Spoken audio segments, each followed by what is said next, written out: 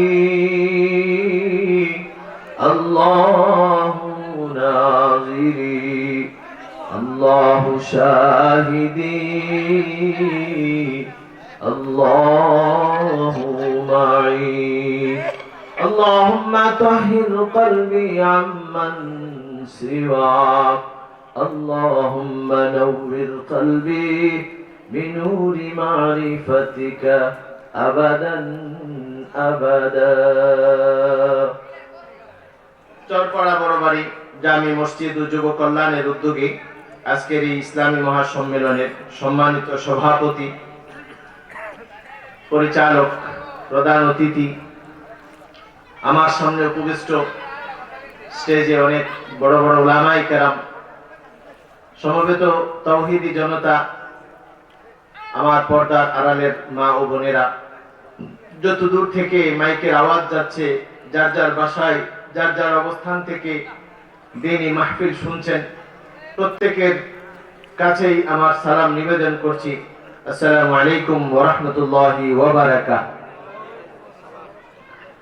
সম্মানিত মুসল্লিয়ানি কেরাম রাত অনেক হয়েছে আপনারাও ক্লান্ত আমিও ঢাকা থেকে এসেছি আসলে ওয়াজ তো যথেষ্ট হয়েছে আমি আপনাদের সাথে কিছু পরিচিত হওয়ার জন্য এসেছি যদি আল্লাহ তাআলা তৌফিক দেয় বিষয়বস্তুর উপর কিছু মুখতাসার আলোচনা করে আপনাদের দোয়া নিতে চাই ওয়া মা তৌফিক ইল্লা বিল্লাহ সম্মানিত উপস্থিতি আমাকে আলোচ্য বিষয় দেওয়া হয়েছে হকুল্লাহ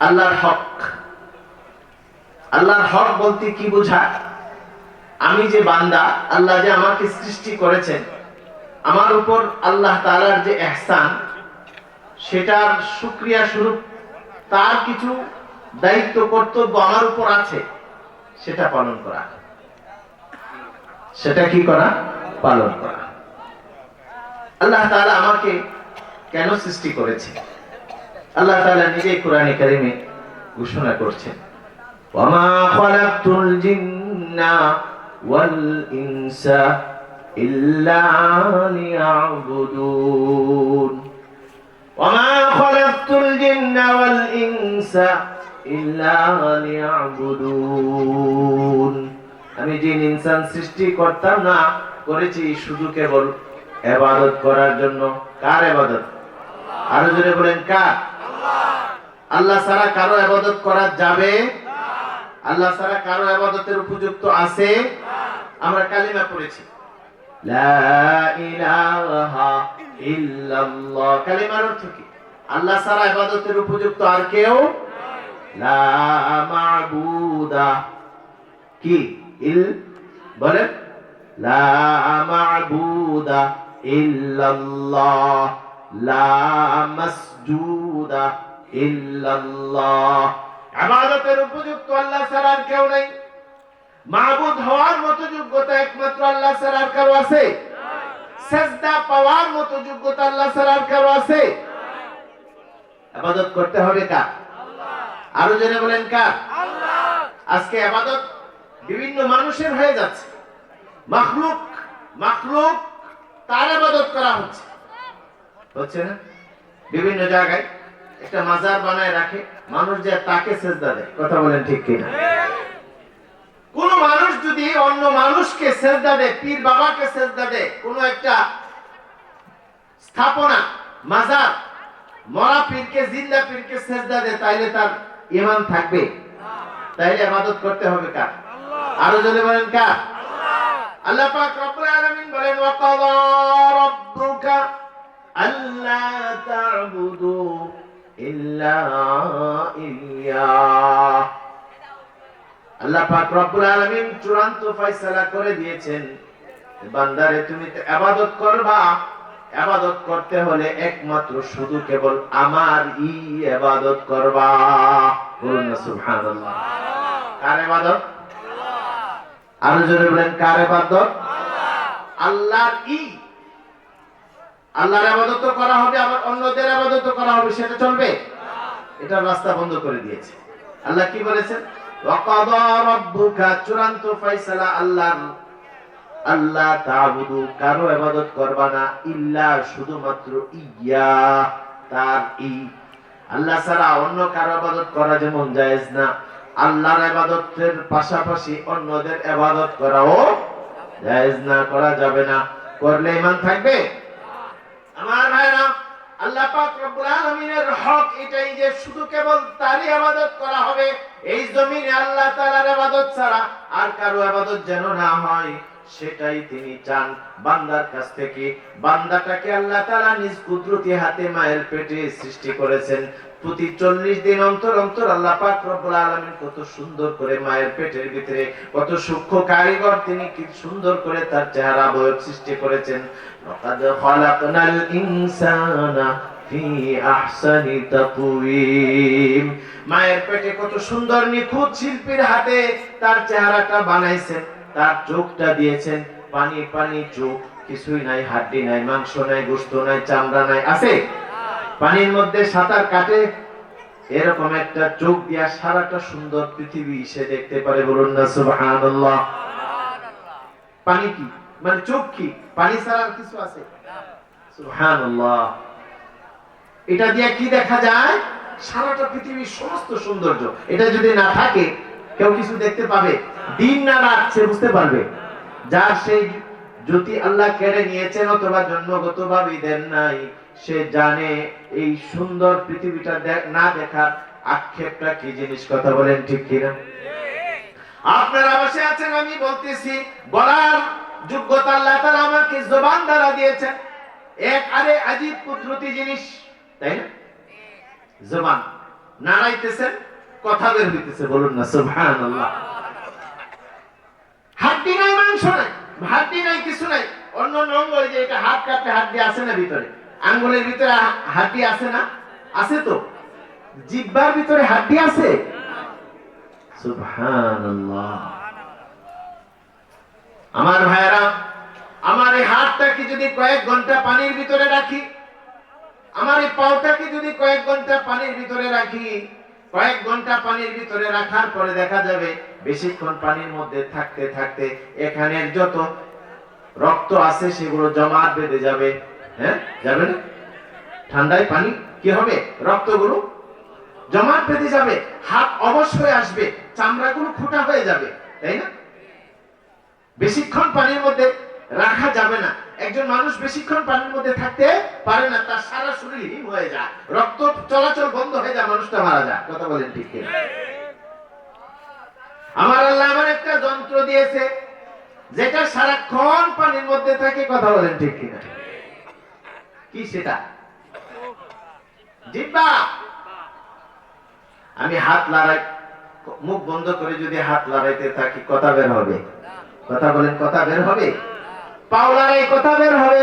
মাথা লড়াই, কথা বের হবে? কিন্তু দেখেন, জিহ্বাটা নাড়ানোর সাথে সাথে কথা বের হচ্ছে। সুবহানাল্লাহ। কে দিয়েছে? কে দিয়েছে? সুবহানাল্লাহ। যে আল্লাহ আপনাকে এত সুন্দর নিখুঁত ভাবে সৃষ্টি করেছে। আচ্ছা, ধরেন একটা মানুষের জিহ্বা যদি পচে যায়, কোনো কারণে নষ্ট হয়ে যায়, আর জিহ্বা যদি তার কাটা লাগে কোনো কারণে, সাপোজ শেরপুরের বাজারে পাওয়া যাবে মনে হয় নাকি? ঢাকায় তো অনেক কোম্পানি আছে, একটা কোম্পানি থেকে অর্ডার দিয়ে বানাই নিয়ে আসবে, পারবেন না? আল্লাহ। কে দিয়েছে এই নিয়ামত? আরো জোরে বলেন, কে? মাথা থেকে পা পর্যন্ত যত নিয়ামত দেখা যায় গুণে শেষ করা যাবে না। যাবে? এক একটা চুল আল্লাহর নিয়ামত, গ্রাম শক্তি আল্লাহর নিয়ামত, তাই না? নাক কে দিয়েছে? নাকটা বানায় আবার মুখের কাছে রেখেছে, চিন্তা করেছেন? খাবারটা মুখের কাছে যখন নিয়ে যান, খাবার যদি বাসি হয় সিগন্যাল দেয় কে? আরো জোরে বলেন কে? নাক সিগন্যাল দেয়, পচা, খাইস না, অসুখ হবে। সিগন্যালটা দেয় কে? নাক। কি সুন্দর সিস্টেম আল্লাহ তাআলা বলেছেন, লাকাদ খালাকনাল ইনসানা ফি আহসানি তাকওয়িম। বলুন না সুবহানাল্লাহ। আমার ভাইরা, এমনি ভাবে কিডনি কত দামি জিনিস, হার্ট কত দামি জিনিস, ফুসফুস কত দামি জিনিস। ফুসফুসের মাধ্যমে প্রতিটা সেকেন্ডে সেকেন্ডে আল্লাহ পাক রব্বুল আলামিন আমার ভিতরে, আপনার ভিতরে তার নিঃশ্বাসটা, তার এই বাতাসটা ভিতরে নিতেছেন আর বাতাসটা বের করে দিতেছে। বলুন না সুবহানাল্লাহ। কে করতেছে? কত বড় দামি জিনিস। নিঃশ্বাস বন্ধ হইলে শেষ। হাই রে মানুষ, রঙিন মানুষ, দম ফুরাইলে ঠুস, শেষ। বাহাদুরি কতটুক? এতটুক।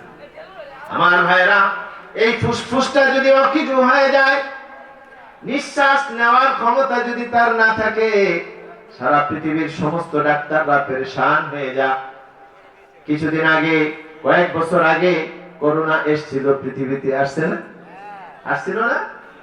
করোনার সময়, করোনায় যে সকল এই রোগটা, এই জীবাণুটা যে সকল জিনিসকে কিছু করে দেয়, এর মধ্যে সবচেয়ে বেশি আঘাত করে সে ফুসফুসের মধ্যে। ফুসফুসটাকে অকিজু করে দেয়। আমি যে শ্বাসটা নিতেছি, ভিতরে শ্বাসটাকে টানতেছে কে? সেটা হলো ফুসফুস। বের করতেছে কে? সেটা হলো ফুসফুস। তাই না? ফুসফুসটা অকিজু হয়ে যায়, মানুষটা নিথর দেহ পড়ে থাকে, নিঃশ্বাস নিতে পারে না, ছটফট ছটফট করতে থাকে। তখন হাসপাতালে নিলে ডাক্তাররা বলে তাকে ভেন্টিলেটর লাগাও। কি লাগাও? ভেন্টিলেটর। এই ভেন্টিলেটরটা এমন একটা পাওয়ারফুল জিনিস যেটা ফুসফুসকে সহযোগিতা করে। কি করে? সহযোগিতা করে। নিঃশ্বাস নেওয়ার ক্ষমতাটা তার মধ্যে আরেকটু সংযোজন করে, তারপরে মানুষটা শক্তি পায়, নিঃশ্বাস নিতে পারে। হাসপাতালে জায়গা নাই, সিট পাবে তো দূরের কথা, গেটের বাইরেও জায়গা নেই। ডাক্তার ব্যস্ত, রোগীর যে লোকেরা আছে তারা তাদের ডাক্তারদের পায়ে পড়ে, ডাক্তার 1 লাখ নয়, 2 লাখ নয়, 3 লাখ নয়, কত লাখ দরকার আমি দিব, আমার মাকে বাঁচান, আমার মা নিঃশ্বাস নিতে পারতেছে না, আমার মার এই করুণ চেহারাটা দেখে আমি সহ্য করতে পারতেছি না। কত বড় লোক বলতেছিল, ডাক্তার দয়া করে একটা ভেন্টিলেটর লাগান, আমার মায়ের নিঃশ্বাস নিতে যাতে সহজ হয়, কষ্ট না হয়, ব্যবস্থা করেন, আমি টাকা দিব। টাকার বস্তা নিয়ে নিয়ে ঘুরছে, কিন্তু ভেন্টিলেটর পায় নাই। চোখের সামনে মা ছটফট করতে করতে নিঃশ্বাস বন্ধ হয়ে মারা গিয়েছে। ছেলে সেই করুণ দৃশ্য দেখেছে, কিন্তু পয়সা থাকা সত্ত্বেও লাখ টাকা দিয়া ভেন্টিলেটর কিনতে পারে নাই, মাকে বাঁচাইতে পারে নাই। মায়ের নিথর লাশটা কাঁধে নিয়ে কাঁদতে কাঁদতে, চোখ মুছতে মুছতে সন্তান বাড়িতে চলে আসছে, পারছে বাঁচাইতে। আমার ভাইরা, জন্মের পর থেকে কত হাজার কোটি বার আপনি নিঃশ্বাস নিতেছেন। আল্লাহকে কয় টাকা দিয়েছেন? দিয়েছেন। কে দিয়েছে? এই শক্তিটা, এই বাতাস কে দিয়েছে? বাতাস নেওয়ার, বের করার যোগ্যতা কে দিয়েছে? যে আল্লাহ আপনাকে এতগুলো নিয়ামত দিলেন, সে আল্লাহর ইবাদত করার দরকার আছে না নাই? ইবাদতের হকদার কে? আরো জোরে বলেন কে? আল্লাহ তাআলা এই কথাটাই বলে দিয়েছেন, ওয়া কাদা রাব্বুকা আল্লা তা'বুদু ইল্লা ইয়্যা। আমি আল্লাহ চূড়ান্ত ফয়সালা করে দিয়েছি, তুমি একমাত্র আমি আল্লাহর ইবাদত করবে, আর কারো ইবাদত তুমি করতে পারবে না। আমরা প্রতিদিন সূরা ফাতিহা নামাজে পড়ি কিনা? সেই নামাজে সূরা ফাতিহায় একটা আয়াত বারবার পড়ি আমরা, ইয়্যাকা না'বুদু ওয়া ইয়্যাকা নাস্তাঈন। আমার সাথে পড়েন, ইয়্যাকা না'বুদু ওয়া ইয়্যাকা নাস্তাঈন। ও মাওলা, দাঁড়াইছি নামাজের মধ্যে, সামনে তুমি পিছনে জাহান্নাম। আয় আল্লাহ, একমাত্র সামনে তুমি পিছনে আজরাইল, কখন যে মালাকুল মউত জানটা কবজ করে নিয়ে যায়, যে নিঃশ্বাসটা ফেলছি এটা ভিতরে নেওয়ার ক্ষমতা আমার নাই, তুমি যদি না দাও। আছে? মাওলা রে, তোমার ইবাদত করতেছি, ইয়াকা, শুধুমাত্র তোমার ইবাদত আমরা করি, ওয়া ইয়াকা নাস্তাঈন, সাহায্য প্রার্থনা করি। জীবনের সমস্ত প্রয়োজন, জীবনের সমস্ত জরুরতের সাহায্য একমাত্র কার কাছে? আরো জোরে বলেন, কার কাছে চাই? আল্লাহর কাছে চাই। আর কারো কাছে চাওয়া জায়েজ আছে? খাজা বাবার দরবারে যাই চাওয়া জায়েজ আছে? ওই যে কয় না, কেউ ফিরে না খালি হাতে, খাজারে তোর দরবারে কয়। হ্যাঁ, আল্লাহ মাফ করুন। ঈমান থাকবে? আল্লাহর দন রাসূল দিয়া আল্লাহ গেল গায়েব হইয়া, রাসূল একজন খাজায় পাইয়া বসলো বাবা আজমিরে, কেউ ফিরে না খালি হাতে, খাজারে তোর দরবারে। সবাই জোরে শুরু করেন নাউজুবিল্লাহ। এই সমস্ত কথা বলে কি বলেন? আল্লাহ মাফ করুন। ঈমান থাকবে? সাথে সাথে বেঈমান হয়ে কাফের হয়ে চলে মুশরিক হয়ে মারা যাবে, সে চিরস্থায়ী জাহান্নামে। বলুন নাউজুবিল্লাহ। চাইতে হবে কার কাছে? ছেলে হয় না, মেয়ে হয় না, সন্তান হয় না, চাইবো কার কাছে? চাকরি হয় না, চাইবো কার কাছে? অসুখ বিসুখ যায় না, চাইবো কার কাছে?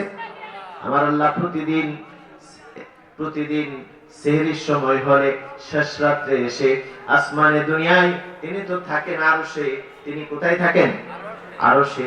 তার আরশ হলো অনেক উঁচাই। কতটুকু উঁচাই? আমরা যে পৃথিবীতে আছি, আমাদের উপরে একটা আসমান দেখা যায় কিনা দিনের বেলা? ওই আসমানটার পরে আরেকটা আসমান। এই আসমান এবং জমিনের মধ্যে পার্থক্য কতটুকু? কোটি কোটি বছর। এরপরে আবার আল্লাহ পাক রব্বুল আলামিন আরেকটা আসমানের পুরুত্ব রেখেছেন, যতটুকু খালি জায়গা এতটুকু পুর। এরপরে দ্বিতীয় আসমান এতটুকু খালি জায়গা, এরপরে দ্বিতীয় আসমান এত পুর, এরপরে তৃতীয় আসমানের পরে এরকম ভাবে করতে করতে সাত আসমানের পরে লৌহ কলম, এরপরে সিদরাতুল মুনতাহা, এরপরে আল্লাহ পাক রব্বুল আলামিনের আরশ। বলুন সুবহানাল্লাহ। আরশে তিনি থাকেন, কিন্তু রাত্রের শেষ ভাগে আল্লাহ পাক রব্বুল আলামিন আরশ থেকে সাত আসমান পাড়ি দিয়ে আমরা যেই জমিনে থাকি, সেই জমিনের কাছাকাছি আসমানে আল্লাহ পাক রব্বুল আলামিন চলে আসেন। বলুন সুবহানাল্লাহ। আয়েশা বলেন, আলা মিন মুস্তাগফিরিন ফাগফির আলা, ও আমার বান্দা, সারা দিন যত গুনাহ করেছো, আসো, গুনার জন্য পেরেশান হয়ে আসো। আমার বান্দা, তুমি যদি আসো আর তাহাজ্জুদের নামাজ পড়ে তওবা করে আমার কাছে চাও, তোমার গুনার জন্য অনুতপ্ত হইয়া চোখের পানি যদি ছাড়ো রে বান্দা, খাঁটি অন্তরে তওবা যদি তুমি করতে পারো, আমি তোমার এমন মালিক, আমি তোমার এমন দাতা, তুমি যদি আমাকে বিশ্বাস করো, তুমি যদি আমার কাছে চাও, আমি আল্লাহ তোমার সমস্ত চাহিদা পূরণ করে দেব। বলুন সুবহানাল্লাহ। আলা মিন মুস্তাগফিরিন ফাগফির আলা, আসো কেমন কোন বান্দা যে আমার কাছে ক্ষমা চাইবে, ক্ষমা চাইতে দেরি, তোমার চোখের পানি জমিনে পড়তে দেরি, তোমার চোখের পানি জমিন স্পর্শ করার আগে খাঁটি অন্তরে তওবা যদি তুমি বান্দা করতে পারো, আমি আল্লাহ তোমার জিন্দেগীর সমস্ত গুনাহ খাতা মাফ করে দেব। বলুন সুবহানাল্লাহ। আলা মিন মুস্তাগফিরিন ফাগফির আলা, আলা মিন মুস্তারজিকিন ফারযুক আলা, ও আমার বান্দা, রিজিকের পেরেশানিতে ঘুরতেছো, এখানে সেখানে যাও, চাকরি হয় না, ফসলে জমিনে ফসল হয় না, আসতেছো, আসো আমার কাছে, আসো, চাও আমার কাছে। তুমি যদি বান্দা চাওয়ার মতো চাইতে পারো, আমি আল্লাহ তোমাকে দেওয়ার জন্য আরশ থেকে নিচে নেমে এসেছি। তোমার কি প্রয়োজন বান্দা? টাকা পয়সা জমিন জামা। তোমার কি প্রয়োজন বান্দা? চাও, আমি তোমাকে দেওয়ার জন্য আসছি। আমার খাজানায় কোনো কিছুর অভাব নাই, তুমি চাইতে দেরি হবে, আমি আল্লাহ তোমাকে দিতে দেরি করব না। বলুন সুবহানাল্লাহ। আলা মিন মুবতালিন ফাওয়াফি আলা, বান্দা তুমি অসুস্থ, এই ডাক্তার সেই ডাক্তার, শেরপুর, জামালপুর, ময়মনসিংহ সদর হাসপাতাল, ঢাকা মেডিকেল, কত জায়গায় দৌড়াইছো, কোনো ডাক্তার তোমাকে ভালো করতে পারে নাই। সারা পৃথিবীর সমস্ত ডাক্তার যদি একজোট হয়, কেউ ভালো করতে পারবে না। বান্দা, তুমি যদি আমার কাছে এসে একটু চাইতে পারো, যাওয়ার মতো চাইতে পারো বান্দা, তাহলে আমি আল্লাহ তোমাকে আজকেই তোমার জন্য ফয়সালা করে দেব, তুমি সুস্থ হয়ে যাবে। বলুন সুবহানাল্লাহ। আলা কালা আলা কালা আলা কালা হাত্তা ইয়াতলু আল ফজর। এমনি ভাবে ডাকতে থাকে, আসো আসো, কে আছো আমি দিব, আসো, কে আছো আমি ভান্ডার খুলে দিয়েছি, আসো, কে আছো আমি ভান্ডার খুলে রেখেছি, তুমি আসো। তুমি আইবা, চাইবা, আমি দিব, তুমি যত দিতে থাকবো, সারা পৃথিবীর সমস্ত জিন ইনসান সকলকে যদি আমি দিতে থাকি, আমার খাজানায় কোনো কিছু এক বিন্দু এক রত্তি পরিমাণ কমতি হবে না। বলুন সুবহানাল্লাহ। কে দে? সারা পৃথিবীর শুরু থেকে শেষ পর্যন্ত সবাইকে তিনি দিয়ে যাচ্ছেন। আমার ভাইরা, কিয়ামত পর্যন্ত আরো যত মানুষ আসবে সবাইকে রিজিক কে দেয়? কোন কিছুর কমতি হইছে আজ পর্যন্ত? হযরত সুলাইমান আলাইহিস সালাতু ওয়াস সালাম নাম শুনছেন? আল্লাহর এক পয়গম্বর ছিলেন হযরত সুলাইমান আলাইহিস সালাতু ওয়াস সালাম। বা সুলাইমান দাদ মুলক সরওয়ারি শুদমতে খাতমাশ দেওয়া পরি। বা সুলাইমান দাদ মুলক সরওয়ারি, বা সুলাইমান দাদ মুলক সরওয়ারি শুদমতে খাতমাশ দেওয়া পরি। আল্লাহর এক পয়গম্বর ছিল হযরত সুলাইমান আলাইহিস সালাতু ওয়াস সালাম। আল্লাহ পাক রব্বুল আলামিন তাকে যেমন নবুয়তিও দিয়েছিলেন, এমনি ভাবে জিনেরও নবী ছিলেন, এমনি ভাবে সারা পৃথিবীর বাদশা ছিলেন। বলুন সুবহানাল্লাহ। সারা পৃথিবীটা একটা রাষ্ট্র, আর তিনি ছিলেন সারা পৃথিবীর একমাত্র বাদশা। বলুন সুবহানাল্লাহ। এরকম 4টা কিতাবে লেখেন, এরকম 4টা বাদশা পৃথিবীতে এমন অতিবাহিত হয়েছে, তারা সারা পৃথিবীর একক ছত্র অধিপতি ছিল, মালিক ছিল। এর মধ্যে 2 জন ছিলেন মুসলমান, 2 জন ছিলেন কাফের। একজন ছিলেন হযরত সুলাইমান আলাইহিস সালাম, আরেকজন ছিলেন হযরত বাদশা যুলকারনাইন। নাম শুনছেন কোরআনে কারিমে? ইয়াসআলুনাকা আন যুলকারনাইন। যুলকারনাইন বাদশা ছিলেন, তারা ছিলেন পৃথিবীটা পুরোটা একটা রাষ্ট্র, আর তারা ছিলেন এক এক সময় এক একজন বাদশা। আরেকজন ছিলেন বুখতেনাসার, সে ছিল কাফের। আরেকজন ছিলেন নমরুদ, সেও ছিল কাফের। 2 জন বাদশা কাফের, 2 জন বাদশা মুসলমান। এর মধ্যে একজন ছিলেন হযরত সুলাইমান আলাইহিস সালাতু ওয়াস সালাম। আল্লাহ পাক রব্বুল আলামিন তাকে এত বড় দৌলত দিয়েছেন, সম্পদ দিয়েছেন, এত বড় রাজত্ব দিয়েছেন, এত বড় ক্ষমতা দিয়েছেন, সারা পৃথিবীর সমস্ত মাখলুকের ভাষা তিনি বুঝতেন। বলুন সুবহানাল্লাহ। মাছের ভাষা বুঝতেন, গাছের ভাষা বুঝতেন, পাখির ভাষা বুঝতেন, সবকিছুর ভাষা তিনি বুঝতেন। তার কথায় জিনেরা উঠতো, সব জিনদেরকে তিনি দেখতেন, সে সুরত পাল্টাক আর না পাল্টাক, মানুষের সুরত ধরুক আর তার নিজস্ব সুরত, সে যদি হাওয়া হয়ে যেত তাও সুলাইমান আলাইহিস সালাম দেখতে পেতেন। বলুন সুবহানাল্লাহ। তাকে ফাঁকি দিতে পারতো না। এই যে আমরা এখানে মাহফিল, পাশে যদি কেউ জিন বসে থাকে আমরা দেখবো, দেখা যায়? আমরা দেখি না, কিন্তু এরা আমাদেরকে দেখে। আলহামদুলিল্লাহ, যদি আমরা পরকালে মুমিন বান্দা হইতে পারি, ইনশাআল্লাহ আমরা এদেরকে দেখবো, এরা আমাদেরকে দেখবে না। সুবহানাল্লাহ। আমার ভাইরা, হযরত সুলাইমান আলাইহিস সালাতু ওয়াস সালাম আল্লাহর কাছে আবদার করলেন, ওগো মাওলা, তুমি তো আমাকে এত বড় রাজত্ব দিয়েছো, এত সম্পদ দিয়েছো, আমার মনে চাই তোমার সমস্ত মাখলুককে আমি এক বেলা খানা খাওয়াই, তুমি যদি আমাকে অনুমতি দাও। আল্লাহ বলছে, সুলাইমান রে, এত বড় দায়িত্ব নিয়ে তুই পারবি না। আমি রাজ্জাক, আমি সারা পৃথিবীর সমস্ত মাখলুকাতকে সময় মতো খাবার দেই, এই দায়িত্বটা তুই পারবে না। আল্লাহ, তুমি আমাকে এত সম্পদ দিয়েছো, পারবো না কেন? সারা পৃথিবীর সমস্ত সম্পদ একসাথে জমা করব, তারপরে দাওয়াত দিব, একবেলা আর সব খাবে, কেউ বাদ যাবে না। আচ্ছা তুমি করো। আল্লাহ বললেন, তুমি কি করো? করতে করতে 6 মাস যাবত সারা পৃথিবীর সমস্ত গোডাউন থেকে, সমস্ত ক্ষেত্র থেকে শস্য দানা সবকিছু খাবার, যার যে খাবার আছে সেই খাবারগুলো জমা করার পরে আল্লাহকে বললেন, আল্লাহ তুমি বলে দাও, শোনা, তোমার সমস্ত মাখলুকরে আমি এক বেলা খাওয়াবো, আজকের এই বেলা আমার জিয়াফত, আসতে কো তোমার মাখলুকদেরকে আসতে বলো। আল্লাহ পাক বলে দিলেন, আজকে আমি তোদেরকে খাবার দেব না। মাখলুকরা বলল, আল্লাহ কে খাবার দেবে? তুমি তোমাদেরকে খাবার দিয়ে থাকো। বললেন, আমার বান্দা সুলাইমান আজকে দাওয়াত দিয়েছে, তোরা যা, সুলাইমান তোদেরকে খাবার দেবে। আসছে একটা মাছ, তিমি মাছ, দেখছেন তিমি মাছ? দেখছেন কত বড়? দেখেন নাই ওই যে ঢাকা জাদুঘরে তিমি মাছের কঙ্কাল রাখা আছে, দেখলে মনে হয় না এখান থেকে মাহফিলের শেষ পর্যন্ত একটা বড়, আরো বড়। এক একটা তিমি মাছ প্রতিদিন কয়েক টন মাছ খায়, সুবহানাল্লাহ। তাও আবার চিংড়ি বড় বড়, যেগুলো 700, 800, 1000 টাকা কেজি, 1500, 2000 টাকা কেজি। এগুলা যখন ঝাঁক বেঁধে হাঁটতে থাকে, সাঁতার কাটতে থাকে, তিমি মাছ